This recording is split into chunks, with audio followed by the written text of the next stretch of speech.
नमस्कार आपण देखुछंती Odia वशीकरण YouTube channel. आज आम यही वीडियो माध्यम एमती किछि चमत्कारी मोहिनी विषय जानिबा जो मोहिनीटी आपण माने निजे प्रस्तुत करि परिबे। जदि आपण माने चाहंती निजे प्रस्तुत करिया पई आ जे कोनोसी स्त्री पुरुष को वशीकरण मोहिनी करिया पई ताहले वीडियोटी को आपण माने संपूर्ण भाव में देखिबे। ताहले ही आपण माने समस्त विधि विधान जानि जिवे। तापर आपण माने जे कोनोसी झियो जे कोनोसी पुआ को मोहिनी करि परिबे।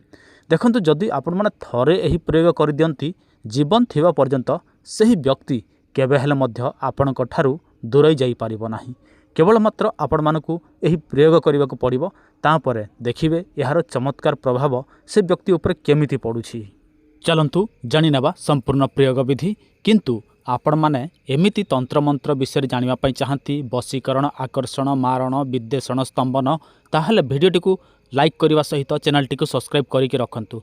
आगत भविष्य में आम आपण मानक पई आहुरी चमत्कारी वशीकरण मोहिनी विषयटी आपण मानक जणैबू। जदि आपणक द्वारा कौनसी मोहिनी वशीकरण आकर्षण हो पारना आपण कौनसी झील पुआ को प्रेम करती किंतु से आपण को प्रेम करूना किंबा करुथिला वर्तमान अन्य पुओ झील सहित से संपर्क रखुछि। आपण माने चाहंती तांकु संपूर्ण भाव में पाइबा पई विवाह करिया पई आपण माने करि पारुनाहंती। चिंता करंतु नाही। आपणक स्क्रीन रे जो नंबर देखा जाउछि एही नंबर को कॉल करंतु नचेत व्हाट्सएप करंतु। आमे आपण मानक पई एमिति किछि चमत्कारी मोहिनी वशीकरण जिनिस तयारी करिक पठै देबु जहार प्रयोग रे सही पुआ हो अबा झिया हो जोठी जेमिति थाउ संगे संग आपणक ठारे प्रेम संपर्क रखिबा विवाह करिया पई बाध्य हबो। देखंतु वर्तमान आपणक स्क्रीन रे गोटे गछ देखा जाउछि। एही गछ को देखिले आपण माने चिन्हि पारुथिबे।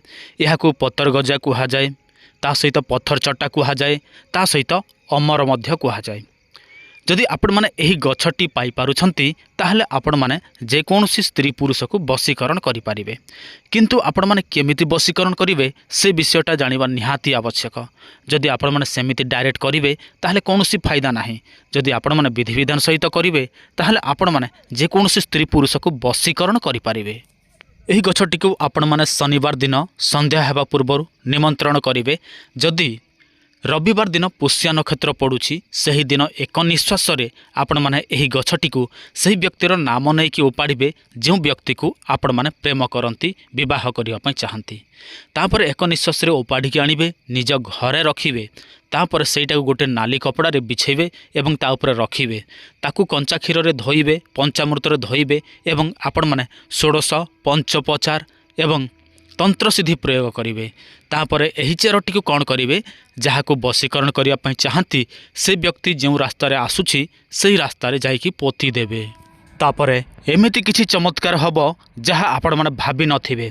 जेतेबेले सही व्यक्तिटी सही रास्ता दे आसीबो सेईटाकू जदि डेई दिए संगे संग से आपण ठारे वशीकरण हो बा मोहिनी हो। किंतु सही व्यक्ति सेईटाकू डेईबार अछि। जदि डेईब नाही ताहले आपण मानकर वशीकरण कार्य बा मोहिनी कार्य हब नाही। एमिति जगार आपण माने एहाकू पोतीबे जेमिति कि से डेईब ही डेईब। एबे आपणक मनरे प्रश्न आसुथिबो जदि सही व्यक्ति न डिए ताहले हब कौन। देखंतु एही तंत्रर प्रयोग ही हेउछि एहिटा जे जदि से व्यक्ति डेईब ताहले आपण मानकर वशीकरण हब। जदि डेईब नाही ताहले वशीकरण हब नाही। कहीं यही वशीकरण केवल डेईबा उपरे कार्य करिथाए। आउ से अलगा पटे चली जाए किंबा सही पटे जीव नाही। गोटे वर्ष पर जीव 3 मास पर जीव सेते दिन पर्यंत यही तंत्र रही नथिबो। यही तंत्र केवल मात्र 7 दिन पई प्रयोग होइथाए। जदि 7 दिन भितर से व्यक्ति डिए ताहले तो आपणकर वशीकरण हो जीव। जदि 7 दिन रु 8 दिन होए तापर आउ आपणकर वशीकरण हब नाही। पुणी आपण मानकु थरे प्रयोग करने को पड़ो। पुणी सेमिति एका आपण मानकु पुष्या नक्षत्र को अपेक्षा करने को पड़ो। सेमिति आपण मानकु आनिबा को पड़ो एवं पोतीबा को पड़ो।